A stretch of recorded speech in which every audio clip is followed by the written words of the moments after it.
Good morning, Freedom Forgers. Hey, it's Patriot Gal.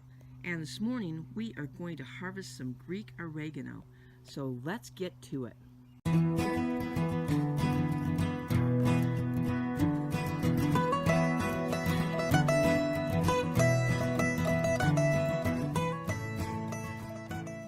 Hey guys, this morning we're going to harvest some Greek oregano.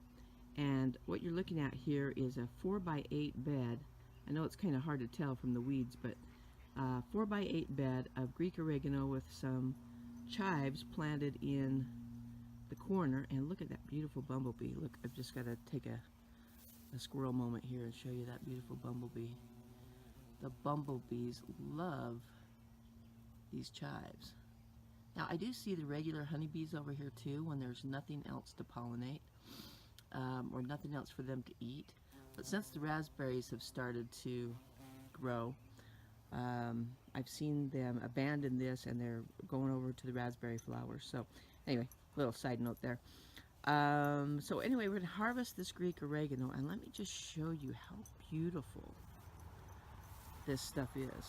Now we started this out, my granddaughter and I planted a couple little jiffy pots, one per square foot. So we had 2 squares that we planted it in, and it has just spread to fill up this entire bed. If you need a good ground cover, oregano is fantastic for that. And this Greek oregano has just produced so well. And we live in zone 5, so it's very cold hardy. Also loves the heat. You know, it's a Mediterranean plant. So, but let me just get down here and show you how beautiful this oregano is. Look at that. And this stuff is about a foot tall. Let me reach my arm down to the ground so you can see how deep it goes. Yeah, it's almost up to my elbow. It is up to my elbow. So anyway, we're going to get this harvested today, and we'll be drying it, and we'll show you how we dry it later on in the video. And you guys want to stick around till the end, because I'm going to show you something you can do with your raspberries. If you have grass that overtakes your raspberries, I'll show you what I've been doing, and it seems to be working really well. So stay tuned, and we're going to harvest this oregano. Okay guys, this is what we're going to use to harvest this oregano. I've got a serrated bread knife here that I pick up for $1 at our Goodwill store, and a little plastic basket that I use. Pick these up at the dollar store too, although it's marked $6, but I didn't pay anything for it because I dumpster dove and found a whole bunch of these, so they come really handy. So anyway, just a little side note, let's get harvesting.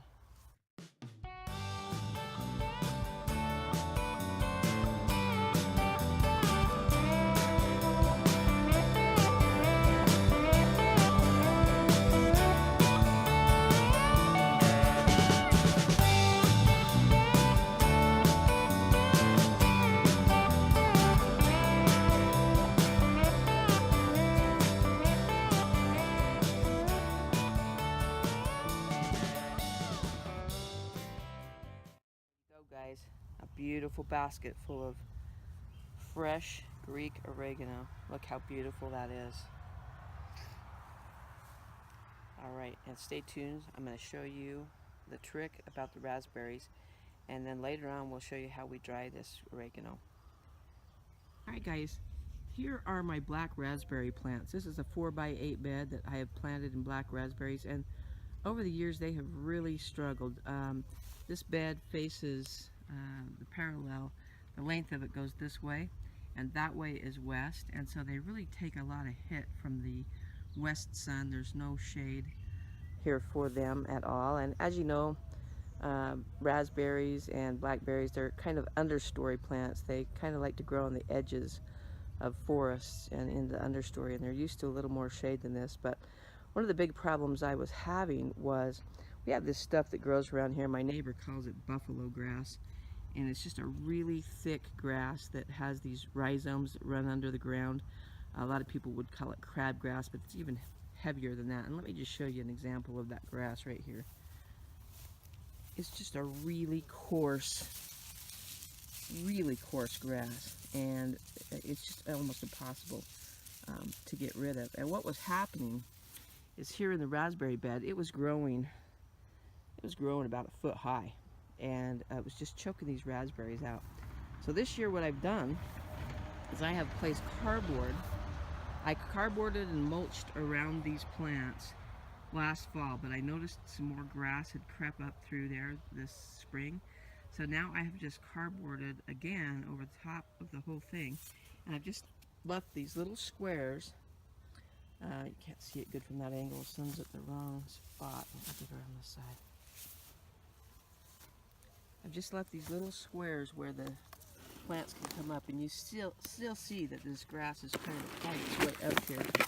But it's much easier to pull 3 or 4 of these and keep it out than it is to have this whole bed covered with them. And I have noticed a huge difference. These blossoms this year, they're starting to come out.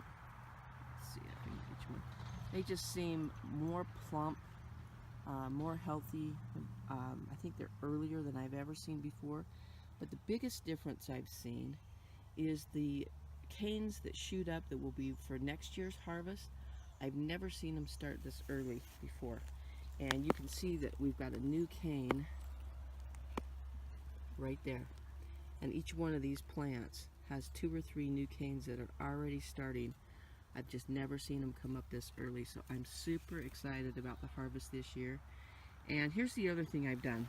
I tried to plant some oregano in here, and this is where it ties into today's video, to choke out this grass. It does choke out the grass, but it kind of needed a little boost because there was just so much grass in here. So by cardboarding this, and then where I had the biggest part of the oregano exposed, just kind of cardboarding around that, you can still see there's a few blades of grass. But I think each year we'll just peel this back a couple of inches and let the oregano spread until the oregano covers this whole bed, and that will create a little bit of shade for the raspberries. I don't think it's going to compete with the raspberries too much because it's so shallowly rooted, and we'll just keep building soil on top of everything. So look at these honeybees. They're loving it. All these blossoms just started opening the other day, and I've noticed increased activity around here, so love to watch the honeybees. Anyway, thanks for joining us today, you guys, and remember to do something today to forge your freedom. If you like this kind of thing, make sure you subscribe, and if you have friends that you want to encourage to be more self-sufficient and self-reliant, feel free to share this video with them. Love to hear from you guys of what other kinds of things you would like to see, and what you think about this video, and what you're doing in your own lives. So, love you guys. Thanks for tuning in, and we'll talk to you again soon. Hey guys, don't leave just yet. I've got a couple other videos for you to watch, and when you get done watching them, don't forget to subscribe by clicking on the gold eagle badge right there on the screen. If you want to connect with the Forging Freedom Tribe, which is our Facebook group, there's a link in the show notes, so come on over and hang out with us. Thanks for watching our channel, and remember to go out today and do something to forge your freedom. See you soon.